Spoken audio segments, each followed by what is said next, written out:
Police still are not answering some of the biggest questions about the deadly police shootout at the Duncanville Fieldhouse, like who the gunman was and why he was there. Hello, everybody. I'm Heather Hayes. And I'm Steve Eager. It's 9 o'clock. Police killed the gunman. They say he fired at least 2 shots inside the building before officers arrived. There were kids there for a summer camp and others training at the sports complex when the man with the gun got in through the front entrance. Fox 4's Peyton Yeager has the latest. She's in Duncanville right now. Peyton. Steve, the Duncanville Police Department not releasing the suspect's name or motive right now, but did confirm the department recently went through active shooter training. The assistant police chief held a press conference late this afternoon and said his officers did exactly what they're trained to do, go in and stop the threat. Monday morning, Duncanville police killed a man armed with a gun during a shootout inside the Duncanville Fieldhouse. Police say he had fired 2 shots inside the Fieldhouse before officers arrived, and just as 150 children from ages 4 to 14 started summer camp, panicked parents feared the worst. You're still kind of shaken up until you lay eyes on them. Erin Bosta's daughter Chloe was hiding in a dance classroom upstairs when she texted her dad. I was scared because I had just woke up and then somebody just came and started shooting.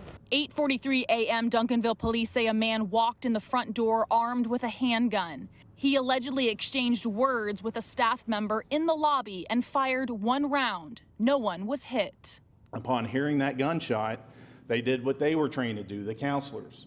They moved the kids to a safe area and began locking the doors. According to police, the gunman tried to enter a classroom with children inside, but was unsuccessful. That's when police say he fired a 2nd shot from the hallway at the door. Tamisha Johnson's daughter works at the camp and huddled with her kids in a nearby classroom. As a parent, that's the worst call you want to hear, especially where your child is. Investigators say the gunman then moved to the gymnasium, housing more children. During this time, the children were evacuated and bused to the Duncanville Recreation Center. Assistant Police Chief Matthew Stogner says his officers arrived on scene 2 minutes after the first 911 call and immediately entered the building, following active shooter protocol. Officers arrived on scene, observed him in the gymnasium, confronted him, suspect, and the officers then exchanged fire to where he was put down on the ground. The suspect was fatally shot during the shootout. According to police, no staff or children were injured.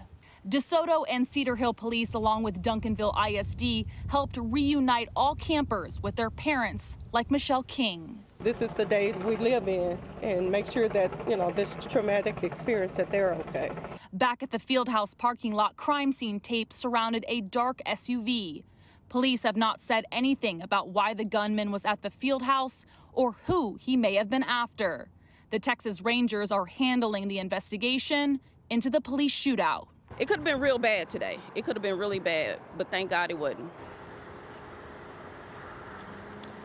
While the department did not release the suspect's name or motive, they did confirm they did not have any previous run-ins with this specific suspect. Now, there are surveillance cameras inside the Fieldhouse, and the city of Duncanville says that they will re-examine their safety protocols at this Fieldhouse. They also confirmed that the summer camp may start up later this week if the children, the staff, all of them are comfortable.